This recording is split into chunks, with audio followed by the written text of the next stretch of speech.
Hello साथियों, कैसे हैं आप सभी लोग? एकदम बेहतर, शानदार, मस्त, व्यस्त और स्वस्थ।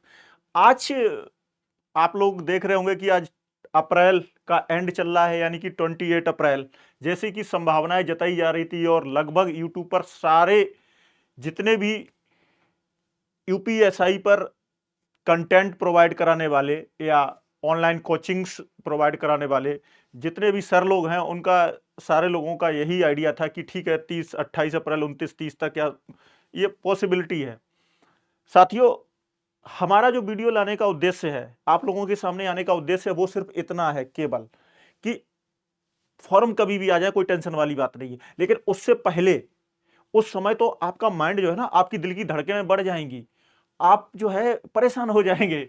आप कहेंगे कि सर क्या कह रहे हैं। हाँ बिल्कुल, जो बच्चे सिंसियर हैं, जो सेंसिटिव है, जिस दिन फॉर्म फिलअप करेंगे ना, उसी दिन से आपके दिल की धड़कनें धक धक धक धक धक धक करने लगेंगी, जिनको सिलेक्शन लेना है, जो सीरियस है बच्चे। लेकिन उससे पहले, जब तक फॉर्म नहीं आ रहे हैं, जब तक उसकी डेट नहीं आ रही है, तब तक आप लोग टेंशन फ्री है। तब तक आप लोग साथियों टेंशन फ्री हैं बिल्कुल। तो आप अगर टेंशन फ्री हैं, तो उससे पहले, फॉर्म डेट से पहले साहब, अब हम किस तरीके से सिलेबस को घेर लें, सिलेबस की तैयारी कैसे कर लें, क्या रणनीति बना लें, वो एक लाइन में, दो लाइन में मैं एक लोगों को एक स्लोगन लिख करके लाया हूं। आप लोग समझ लेंगे उस स्लोगन को, तो एक सिलेबस का एक आइडिया लग जाएगा। आप, मैंने एक लाइन लिखी हुई है और मैं आप उसको सुनाता हूं सीधे सीधे करके। पहले उसी स्लोगन की ही बात कर लेता हूं, फिर आगे चढ़ेंगे। बोले सर क्या स्लोगन लिख करके लाए हो? मैंने लिखा कि साहब, कि अगर आपको कुछ चीजें प्रोटेक्ट करनी है, कैसे करनी है साथियों? कि अगर आपने पढ़ा कि साहब मुझे मानवाधिकार का संरक्षण करना है, एससी एसटी यानी कि अनुसूचित जाति और जनजाति के लोगों को संरक्षित करना है, हमारा काम क्या है पुलिस में?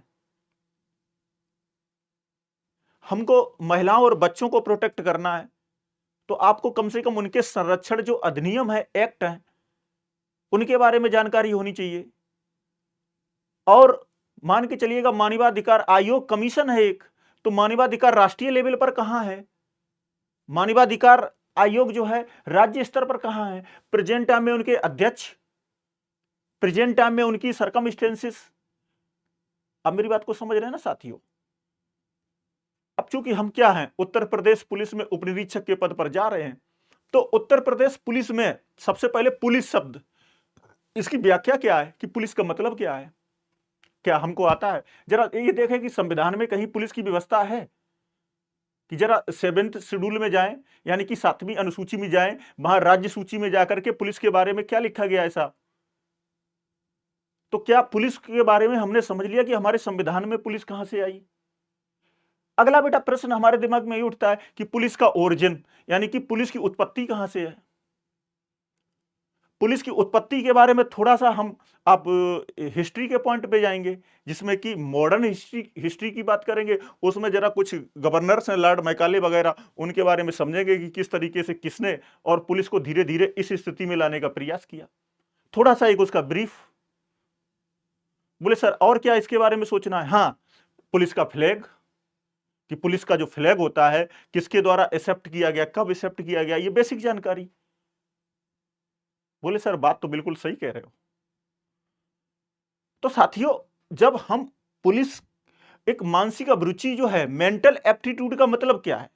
ये वो रीजनिंग नहीं है जो रीजनिंग को जनरल पढ़ रहे हैं कि डाइस क्या, पासा क्या, क्लॉक क्या, नंबर सिस्टम क्या।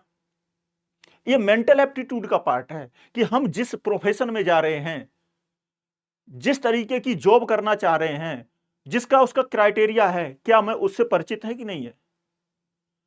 तो सबसे पहले पुलिस में जाएंगे तो हमारा सबसे पहला काम क्या होगा? आंतरिक सुरक्षा।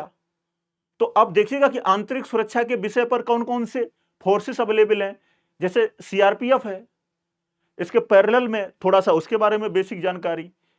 इसी में ही हमारे पीएसी है, एसएसएफ है, थोड़े से उनके संगठनों के बारे में जानकारी। अब आरएएफ है, रैपिड एक्शन फोर्स है, थोड़ा सा उसके बारे में पढ़ लेंगे, समझ लेंगे बेसिक। क्योंकि मेंटल एप्टीट्यूड है, ये मानसिक अभिरुचि है, क्या मुझे अपने प्रोफेशन के बारे में, हमारी जो है, हमें इंटरेस्ट है कि नहीं है उसमें। आप कह रहे होंगे जी भैया, बात तो बिल्कुल सही कह रहे हो सर। आप, साथियों, मेरी बात को समझ रहे हैं? एक छोटा-सा एक जो है मैं एक आप लोगों को कंटेंट के बारे में अभी बताऊँगा, क्योंकि ज़्यादा लंबा वीडियो लोग देखना पसंद नहीं करते हैं। तो ये लाइन आप लोगों को समझ में आ गई होगी कि साहब तैयारी करेंगे तो हम एक पुलिस का ऑरा क्या होना चाहिए। सभी बताते हैं कि साहब पुलिस में क्या करना, मॉक टेस्ट, फलाना टेस्ट, ये टेस्ट। अरे भाई पी-वाई-क्यू तो करना ही है, प्रीवियस ईयर क्वेश्चन पेपर्स नहीं करेंगे तो उनके टाइप्स का कैसे पता चलेगा?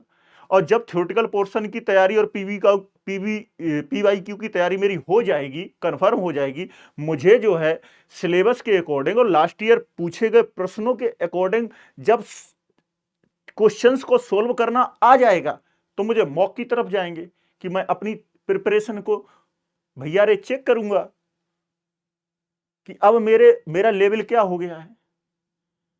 अगर 160 क्वेश्चन है तो कम से कम मान के चलिएगा कि मैथ में 30 प्लस की, है ना, इस तरीके से 120 क्वेश्चंस प्लस वगैरह की एक एवरेज स्टूडेंट की बात आती है। 20 से 25 लाख के करीब फॉर्म फिलअप होगा। तो एक आपके माइंड में ये फॉर्म डेट आने से पहले तैयारी का खाका क्या है, चलिएगा मैं इसको बताता हूं एक ब्रॉड लेवल पे।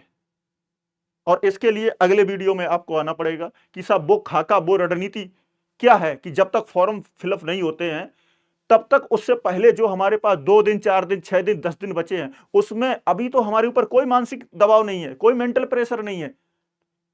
तो तब तक कैसे तैयारी करें साथियों, उसके बारे में अगले वीडियो में बताएंगे आप लोगों को। तो देखते रहिए कम्युनिटी वेलफेयर क्लासेस, निःशुल्क है, फ्री है, कोई विदाउट एडवर्टाइजमेंट फ्री है, ना कोई इसमें एडवर्टाइजमेंट भी नहीं आ सकता। केवल और केवल इसमें आप लोगों के मार्गदर्शन के लिए और चीजें आसान बनाने के लिए है कि किस तरीके से कम समय में और उन्हीं टारगेटेड चीजों को, टारगेटेड सिलेबस को अपने माइंड में सेट करके और फाइनली एग्जाम को फोड़ दिया जाए, तोड़ दिया जाए। मिलते हैं साथियों अगले वीडियो में। Thank you very much.